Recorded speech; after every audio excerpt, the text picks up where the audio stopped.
नमस्ते beautiful souls, welcome back to my channel. आज हम एक फ्रेश कैंडल वैक्स रीडिंग करने वाले हैं और देखते हैं कि यूनिवर्स आज आपके लिए क्या मैसेज लेकर आए हैं। अब एक पल के लिए अपनी आंखें बंद कीजिए, गहरी सांस लीजिए और अपने पर्सन या अपनी करंट सिचुएशन को दिल से याद कीजिए। इंटेंशन सेट कीजिए कि आज जो भी गाइडेंस आए वो आपके हाईएस्ट गुड के लिए आए। और आज की रीडिंग के लिए मैं ब्लैक कैंडल का यूज़ कर रही हूँ।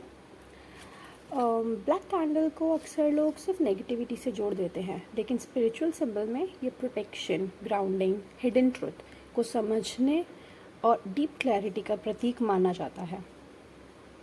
इसलिए आज हम इस कैंडल की एनर्जी के साथ डिवाइन यूनिवर्स और स्पिरिट गाइड से रिक्वेस्ट करते हैं कि हमें क्लियर, ऑनेस्ट और प्रोटेक्टेड गाइडेंस मिले। चलिए अब मैं इस कैंडल को लाइट अप कर रही हूँ।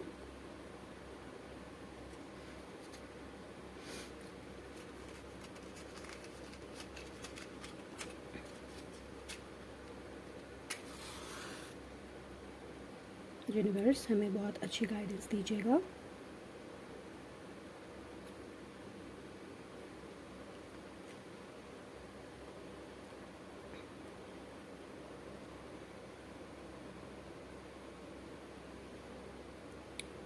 ये फ्लेम हमारे इंटेंशंस, क्लैरिटी और डिवाइन गाइडेंस का सिंबल है।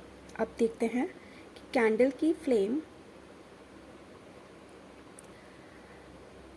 और वैक्स आज आपके लिए क्या हिडन मैसेजेस रिवील करते हैं। चलिए लेट्स बिगिन।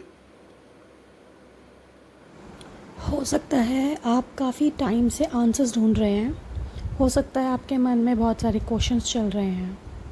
वो क्या सोच रहे हैं, वो क्या मुझे मिस करते हैं, क्या कम्युनिकेशन दोबारा होगा, क्या इस कम्युनिकेशन का फ्यूचर है।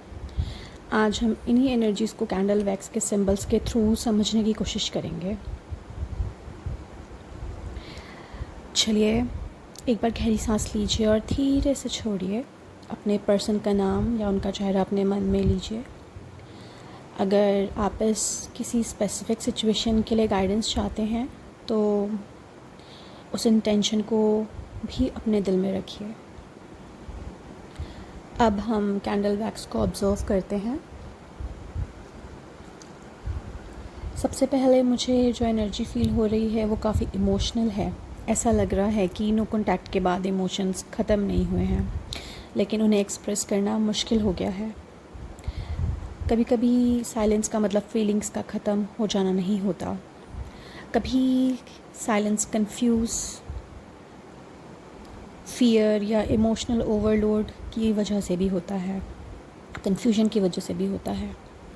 मुझे स्ट्रांगली फील हो रहा है कि आपके पर्सन इस कनेक्शन के बारे में कभी ना कभी ज़रूर सोचते हैं। शायद वो अपनी डेली लाइफ में बिज़ी दिखाते हैं, लेकिन कुछ मोमेंट्स ऐसे आते हैं जब उन्हें पुरानी मेमोरीज़ या कॉन्वर्सेशंस याद आते हैं। लेकिन हर सोच एक्शन में कन्वर्ट हो ये ज़रूरी नहीं होता। वैक्स की एनर्जी मुझे ये भी सजेस्ट कर रही है कि इस कनेक्शन में कम्युनिकेशन की कमी ने बहुत सारी मिसअंडरस्टैंडिंग्स क्रिएट की हुई है। शायद दोनों तरफ से कुछ बातें दिल में ही रह गई हैं, आपकी तरफ से भी और उनकी तरफ से भी। कभी ईगो, कभी टाइमिंग और कभी सर्कमस्टांसेस ने वर्ड्स को रोक दिया है, आपके बीच के कम्युनिकेशन को रोक दिया है। कुछ व्यूअर्स के लिए मुझे लगता है कि थर्ड पार्टी सिचुएशन का मतलब किसी और रिलेशनशिप से नहीं है। ज़रूरी नहीं है कि वो किसी और के साथ ही हो, बल्कि responsibilities, career pressure, family expectations या इमोशनल स्ट्रेस भी हो सकता है। इसलिए हर रीडिंग को अपनी सिचुएशन के हिसाब से समझने की कोशिश कीजिए। अब एनर्जी धीरे धीरे चेंज हो रही है यहाँ पर।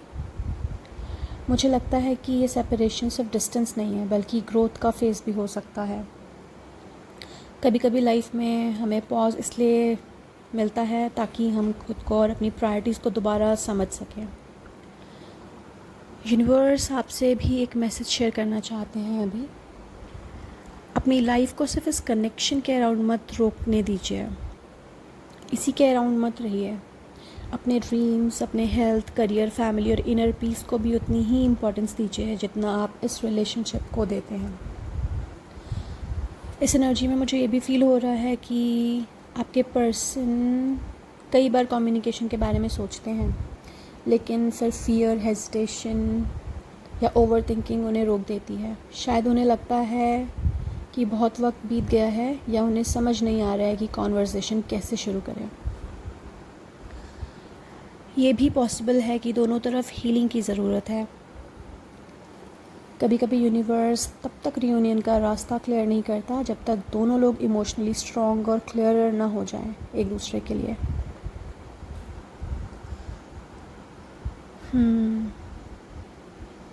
अगर रिकन्सिलेशन आपके हाईएस्ट गुड में होगा तो अपॉर्चुनिटीज़ नेचुरली क्रिएट हो जाएंगी, और अगर लाइफ आपको किसी नए चैप्टर की तरफ ले जा रही है तो वो भी आपकी ग्रोथ के लिए ही होगा। इसलिए ट्रस्ट बहुत इम्पॉर्टेंट है यहाँ पर। अगर आप इस वक्त इमोशनली टायर्ड या एग्जॉस्टेड फील कर रहे हैं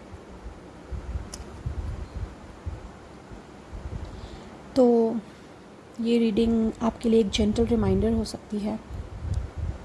आप भी इम्पॉर्टेंट हैं। आपकी वैल्यू को कभी किसी और के एक्शंस या साइलेंस से मेजर मत कीजिए।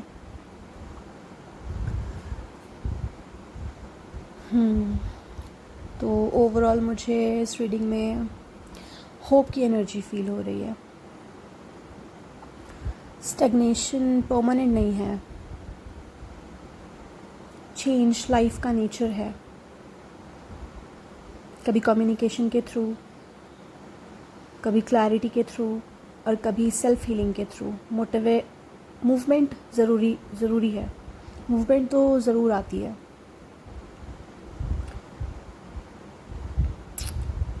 और चलिए, आज की कैंडल वैक्स रीडिंग का सबसे बड़ा मैसेज है पेशेंस, हीलिंग, ट्रस्ट। जब हम कंट्रोल छोड़कर फेथ चूज़ करते हैं तब हम अपनी एनर्जी को हल्का कर देते हैं और लाइफ को नेचुरली अनफोल्ड होने देते हैं। यहाँ पे मुझे कुछ लेटर्स भी दिख रहे हैं। एस है, टी है, वी है, डब्ल्यू है, ए है, उप्स, माय गॉड। जैसे ही रीडिंग कंप्लीट होने वाली थी, कैंडल मेरे हाथ से स्लिप होकर पानी में ही गिर गई। मैं इसे किसी नेगेटिव साइन की तरह नहीं देख रही हूँ।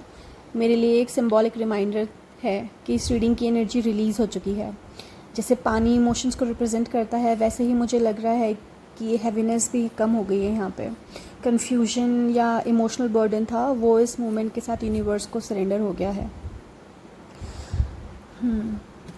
तो अगर आपको इस रीडिंग से रेजोनेशन मिल रहा है तो उस गाइडेंस को ग्रैटिट्यूड के साथ रिसीव कीजिए। Thank you so much beautiful souls.